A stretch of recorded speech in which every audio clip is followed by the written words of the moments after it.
la CAEB. Nous sommes réunis aujourd'hui dans le contexte du 6 février, qui est une journée vraiment dédiée à tout ce qui est action pour lutter contre la pratique des mutilations génitales féminines. Nous savons tous qu'au Mali, il y a des formes de mutilation génitale féminine et c'est aujourd'hui un problème majeur de santé publique, d'où la nécessité pour le programme Jeunes Leaders Santé de la reproduction des adolescents et des jeunes, financé par l'ambassade du Royaume des Pays-Bas et mis en œuvre par l'Alliance CAEB Cordid. C'est une opportunité pour nous de réitérer notre engagement dans le contexte de la lutte contre les mutilations génitales féminines et toute autre pratique nuisible à la santé et au bien-être des jeunes, et spécifiquement des jeunes filles. Donc, c'est pourquoi le programme a initié ce cadre d'échange et surtout de réflexion. C'est pourquoi, cette fois-ci, nous avons fait appel à des jeunes militants. Nous avons fait appel également à des experts en santé publique, également des experts sur les questions de violence basée sur le genre, qui travaillent aussi au niveau du programme national de lutte contre toute forme de violence basée sur le genre. Ce n'est pas seulement un panel, mais c'est aussi un cadre de réflexion pour nous, pour qu'on puisse essayer de voir qu'est-ce qu'il faut faire actuellement pour que les choses changent. Il n'est pas dit qu'il n'y a pas de changement. Certes, il y a un changement parce que nous pouvons nous asseoir aujourd'hui pour en parler, mais il faut vraiment des changements concrets. C'est pourquoi nous sommes là aujourd'hui, pour qu'on puisse réfléchir ensemble et trouver des solutions adaptées à notre contexte, adaptées à notre réalité qui est la réalité du Mali, en lien avec la culture, la religion, les us et coutumes et tout ce qui va avec. Mais tout d'abord, on doit dire ce que c'est que les mutilations génitales féminines. C'est toute intervention au niveau des organes génitaux féminins, que ce soit en termes d'ablation, c'est-à-dire de coupure totale ou partielle d'un des éléments qui se trouvent de façon extérieure parmi les organes génitaux féminins et qui n'est pas lié à une raison médicale, à une intervention, pour une raison thérapeutique. Donc toute ablation partielle ou totale de ces organes féminins externes, on les appelle mutilations génitales féminines tant que ce n'est pas lié à une raison médicale. Naba a abordé dans son introduction qu'il y a différentes formes. Effectivement, il y a un type qui concerne le clitoris, il y a un type qui concerne le clitoris et les lèvres internes, et il y a une troisième forme qui est la plus grave et la plus dangereuse pour la vie de la mère et de l'enfant, qui constitue les clitoris, les lèvres externes, internes et la suture, en laissant juste un petit orifice pour l'écoulement des règles quand la fille va grandir. Alors, par rapport à l'ampleur du phénomène, au Mali, il y a une femme sur 10 seulement qui échappe. C'est-à-dire, selon les résultats de l'EDS 7, de 2023-24 là, il y a près de 89% des filles de 15 à 49 ans qui sont concernées par l'excision. Et parmi ces filles et ces femmes, il y a près de 70% qui l'ont été avant 15 ans. Ceux qui l'ont été dans la première année sont également nombreuses. Ils sont plus de 30%. Donc c'est un phénomène qui est très répandu au Mali, qui continue, malgré la sensibilisation, à avoir une très grande prévalence. Maintenant, par rapport aux conséquences sanitaires, pour répondre à la question, il y a des conséquences immédiates. Et il y a certains éléments qui sont sortis là. Le premier point, je soulignerai l'hémorragie, qui va provoquer un problème d'hypovolémie, c'est-à-dire la fille va saigner jusqu'à diminuer son volume sanguin et cela peut conduire à la mort de cette fille ou de cette dame. Il y a la question d'infection urinaire. Si l'asepsie n'est pas assurée, la plaie peut s'infecter et ceci peut conduire également à la mort, ou en tout cas provoquer des conséquences à moyen et long terme comme l'infertilité. Et il est temps qu'au Mali, on fasse les liens entre cet acte et les problèmes que le couple va avoir par rapport à la planification d'une famille. Et ceci est vraiment important. Et ça nous permettra de mesurer ou en tout cas d'évaluer de façon objective si la perpétuation de cet acte vaut la souffrance que le couple va avoir pour planifier sa famille. Il y a également les questions de douleur. C'est sorti dans la salle ici. On ne fait pas d'anesthésie par rapport à l'excision. Et le clitoris est un des éléments les plus innervés de l'organe humain. Alors la douleur est extrême. À long terme et à moyen terme, il y a également des conséquences par rapport aux aspects gynécologiques. À commencer par le fait que ça peut provoquer des dysménorrhées, c'est-à-dire des règles douloureuses chez la fille. Et également par rapport aux problèmes, aux conséquences à moyen et long terme, il y a les conséquences obstétricales. Et là, si par malchance, l'excision dont la fille a subi est l'infibulation, le type 3, où on a totalement tout fermé pour laisser juste un petit point au moment de l'accouchement, elle va avoir des problèmes de travail prolongé, c'est-à-dire une souffrance prolongée. L'enfant va souffrir également et l'enfant peut même faire une asphyxie à ce moment-là, parce que le travail prolongé va l'empêcher de sortir à temps et ça peut causer la mort de l'enfant. Il y a également l'hémorragie. Les tissus sont sclérosés. Donc, à l'accouchement, il y a un risque d'hémorragie postpartum qui peut également tuer la mère. À moyen et long terme, on a également des problèmes par rapport au couple. C'est sorti ici. Avec l'excision, il y a des risques que les rapports sexuels puissent être douloureux chez la femme. Et ceci va occasionner des disputes parce que le mari ne comprend pas pourquoi la femme refuse les rapports sexuels. Et cette information aussi doit nous faire réfléchir par rapport à la perpétuation de cette pratique. Cet aspect, on peut le classer dans les conséquences par rapport à la santé sexuelle de la femme.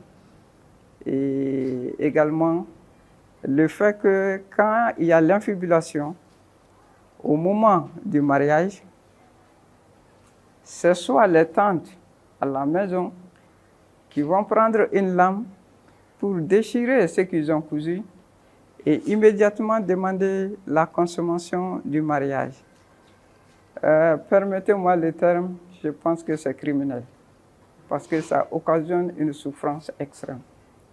Et c'est ça qui m'amène à parler des conséquences psychologiques, parce que cette souffrance va créer chez la femme un stress, une anxiété et un syndrome post-traumatique qui va faire que sa vie de couple va devenir un enfer. Et dans le cadre de la cicatrisation, il y a également les problèmes de kystes, quand ça cicatrise mal, des problèmes de kéloïdes, des problèmes de nérinome. Et dans ce cas, s'il s'agit de nérinome, on ne peut même pas toucher, parce que la douleur est extrême. Alors, imaginez un rapport dans ces conditions-là. c'est vraiment difficile dans le couple. Merci beaucoup, docteur Lala. Je pense qu'avec cette explication, déjà, moi, j'ai la chair de poule parce qu'il faut juste imaginer la douleur un peu. Quel est vraiment le lien entre l'excision et la mortalité maternelle? Il est vraiment primordial que cet aspect soit compris et intériorisé au sein de la communauté. Je l'ai dit, près de 70% des femmes excisées au Mali l'ont été avant 15 ans. Et plus de 30% avant une année. Ça veut dire quoi? L'acte qui est posé se situe dans le passé de la fille, dans l'histoire de la famille, pour que les gens ne fassent pas les liens entre les problèmes rencontrés au cours de la maternité. Et le lien est lié au fait que toute ablation, c'est-à-dire toute coupure au niveau de la vulve, va réduire l'élasticité. Il y a un de mes cramgos en éducation traditionnelle qui me dit que Dieu n'est pas fou. Il nous a créés en nous donnant les ressources nécessaires pour accomplir les axes fondamentaux de la vie. Et un des axes fondamentaux par rapport à la maternité, ça c'est l'accouchement. Donc la vulve a été conçue avec de l'élasticité et d'extension pour permettre le passage de l'enfant vers l'extérieur. Alors, nous, êtres humains, pensant que nous sommes très intelligents et cherchant des objectifs, nous en reviendrons, qui n'est pas aussi fondamental que la santé de la mère, nous partons détruire ce patrimoine et nous mettons la vie de la femme et de l'enfant en danger. Le lien entre MGF et mortalité maternelle commence d'abord par le travail prolongé. Si on ne parle pas de la façon dont on va faire pour que cette grossesse soit, mais ça commence avec le travail prolongé. Parce que l'élasticité n'est plus là, alors les tissus ont du mal à s'étendre et ça prolonge davantage le travail. Et quand le travail est prolongé, qu'est-ce qui se passe? Le fœtus a un temps pour sortir à l'aise avec ses capacités respiratoires. La prolongation du temps réduit cette chance du fœtus. Et ça réduit aussi la chance de la maman parce qu'elle va saigner. Et l'hémorragie peut tuer la mère. Le fœtus peut sortir en détresse respiratoire et là, il faut réanimer. Là où il n'y a pas les moyens de réanimer, ou en tout cas la situation est assez grave, l'enfant va mourir. Donc voilà de façon assez simple les liens qu'on peut faire entre la mutilation génitale féminine et la mortalité maternelle. Dans le cadre social, quels peuvent être les rôles des autorités traditionnelles et religieuses dans tout ce qui est abandon de cette pratique, vu les conséquences citées tout de suite par Dr Lala? La question de MGF, elle est transversale. Et chacun de nous peut jouer un rôle. Mais comme les autorités et les légitimité traditionnelles sont quand même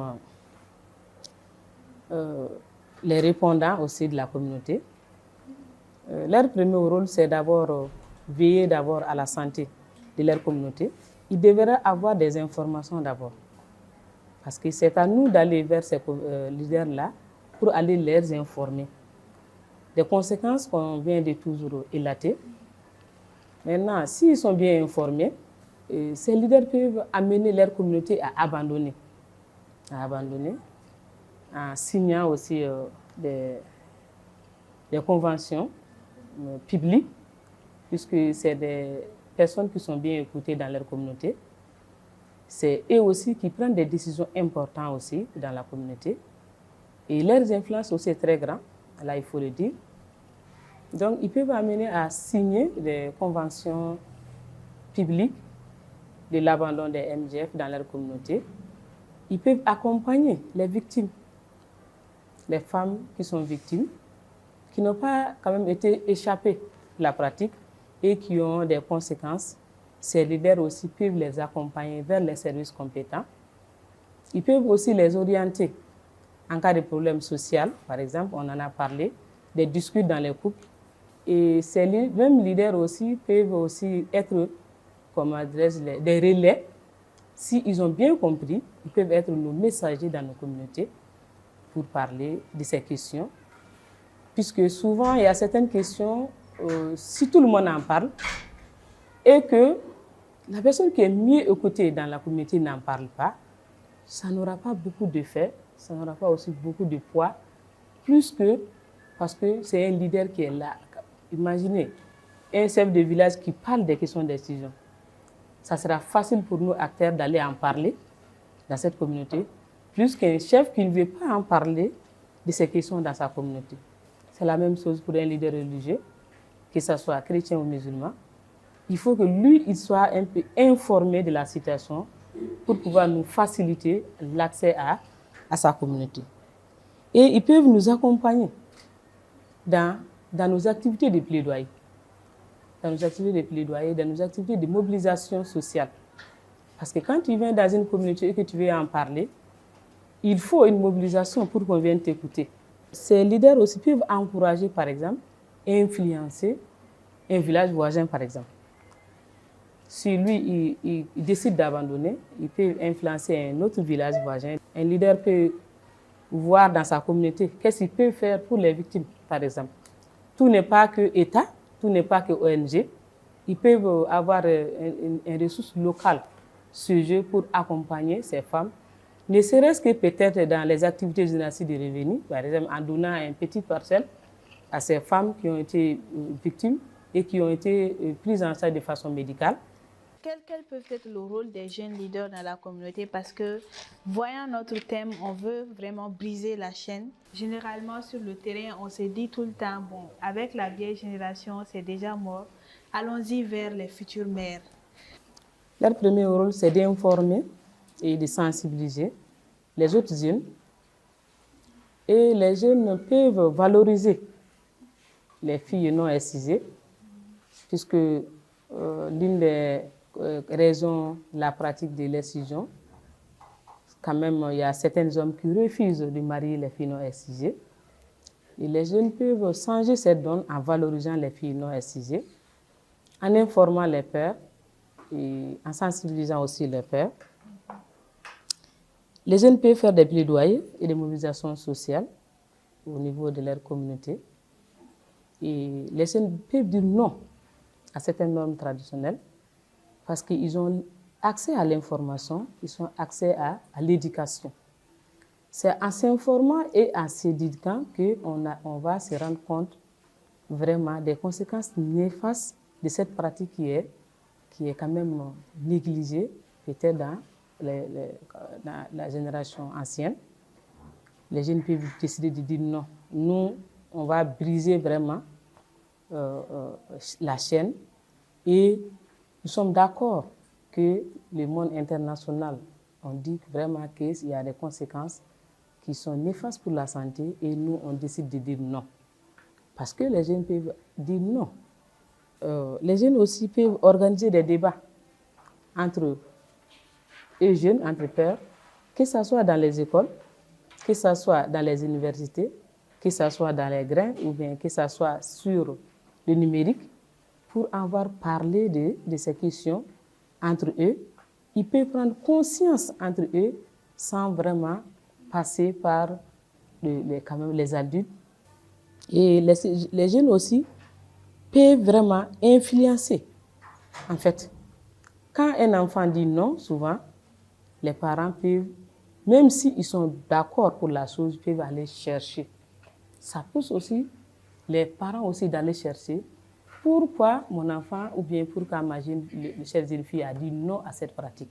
Et ça permet aux parents aussi d'aller chercher des informations sur la thématique et comprendre les conséquences néfastes qui est derrière cette pratique et suivre vraiment la voie de la jeunesse par rapport à l'abandon de cette pratique.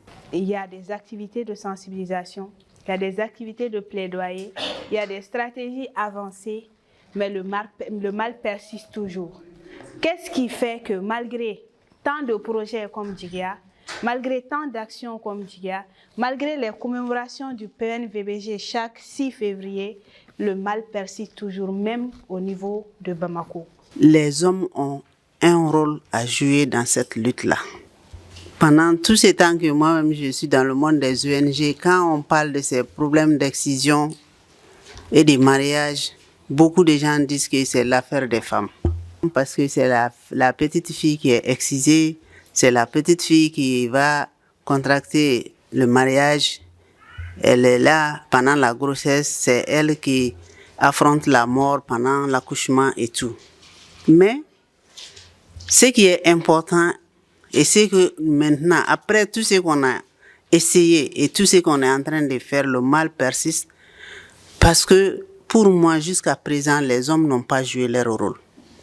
Il faut que nous actions nos efforts maintenant sur les hommes. Il y a l'excision traditionnelle et il y a l'excision médicale.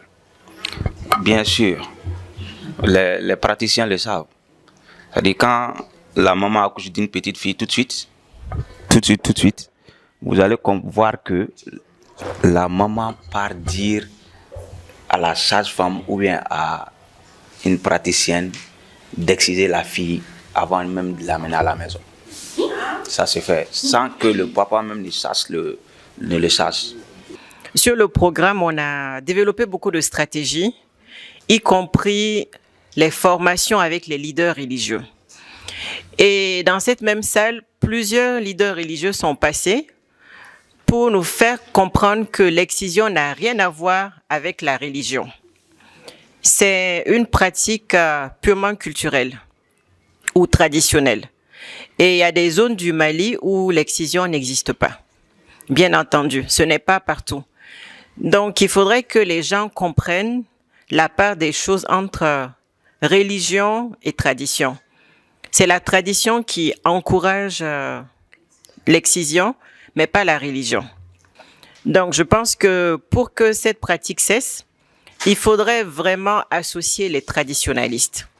Mais malheureusement, il faut aussi le dire, le bout du clitoris qui est coupé, c'est revendu dans le marché noir. Et très cher. Les femmes qui font exciser leurs filles, elles doivent savoir que l'exciseuse va revendre ça quelque part. C'est le business de l'exciseuse. Donc, c'est une vente d'organes. Et qui dit vente d'organes, c'est trafic d'organes. Et je ne pense pas que ce soit autorisé quelque part. Les 3% que nous avons constatés entre l'EDS 6 et l'EDS 7, on va dire que ça paraît peu, mais en réalité, quand on regarde, c'est beaucoup. Parce que qui connaît le processus de changement de comportement, c'est pas évident. Donc c'est pour dire que des gros efforts ont été faits pour faire diminuer vraiment cette charge de 73% à 70%. Donc c'est important vraiment de le signaler, en tout cas tous nos compléments par rapport à ce résultat atteint. Mais juste, je vais dire que je le vois, ce problème, je le vois sous un autre angle. Ce n'est pas, je pense que certains ont parlé vraiment des leaders religieux, certains ont parlé aussi des hommes. Et il faut reconnaître aujourd'hui que c'est un problème de communauté. Ce n'est pas un problème d'hommes, ce n'est pas un problème de femmes, mais c'est un problème de communauté, selon ma compréhension. Parce que quand on regarde et qu'on analyse, on voit que même si souvent l'homme veut, vous allez voir qu'il y a d'autres réflexions qui le poussent à abandonner sa prise de position. Ça veut dire quoi? Ça veut dire que nous devons continuer encore vraiment à travailler sur nos comportements. Et dire que quand on regarde encore la chose d'une autre façon, on voit que l'État est impuissant. L'État est impuissant. Le fait que l'État soit impuissant, ça donne du pouvoir à d'autres. Ça veut dire que c'est d'autres qui ont du pouvoir. Oui, Awa l'a dit tout à l'heure, que ça n'a rien à voir avec la religion. C'est pourquoi dans mon introduction, à l'arrivée, j'ai dit l'incompréhension de la religion. Les gens n'ont rien compris. Mais cette croyance demeure. Et cette croyance culturelle demeure. Et vous savez comment changer ces croyances-là? Ça prend combien de temps? Pour changer, quels sont les obstacles sur lesquels nous devons marcher pour pouvoir changer ces mentalités? Je pense que quelqu'un l'a dit ici en salle, c'est que les nouvelles mamans, les nouveaux papas, est-ce que nous devons jouer sur ça pour avoir d'autres cohortes d'hommes qui vont penser autrement? On a beau parler, on a beau faire des débats, on a beau sensibiliser, mais à un moment donné, il faut vraiment qu'il y ait des répercussions face à ceux qui le pratiquent. Parce que nous avons remarqué que même au niveau des centres de santé, il y a des sages-femmes qui le pratiquent. J'ai été témoin de ça. Il faut savoir que notre société, dans nos valeurs les plus profondes, la culture est au centre. Le Malien est très fier de sa culture. Nous sommes fiers de prôner nos valeurs. Et je pense que quelque part, c'est cela qui amène justement cette persistance-là, malgré le fait que l'on continue les communications, les sensibilisations et beaucoup d'autres actions. Ni nana ere qui parfois sira do fait. Du genre, on va te dire, ebe fait quand t'en tien. Ebe fait quand d'ambé tien. Je dirais pour pallier, pour éradiquer ce problème dans notre société, il faut que la communauté fasse face à ces problèmes. Comme on le dit, les conséquences conseillent mieux plus que les conseils. Donc le premier point, c'est d'aller vraiment avec ces jeunes qui constituent une grande proportion. Et en plus, la participation au dialogue intergénérationnel peut faire que les gens vont s'interroger et se dire « Ah, cet aspect, on l'avait occulté, on pratiquait pour pratiquer, parce que nous l'avons subi, on fait subir, mais il est temps vraiment qu'on s'asseye, qu'on réfléchisse. » Et je voudrais attirer l'attention sur le fait que cette pratique, son contexte, on n'y réfléchit plus. C'était dans le cadre du transfert de compétences avec beaucoup d'informations.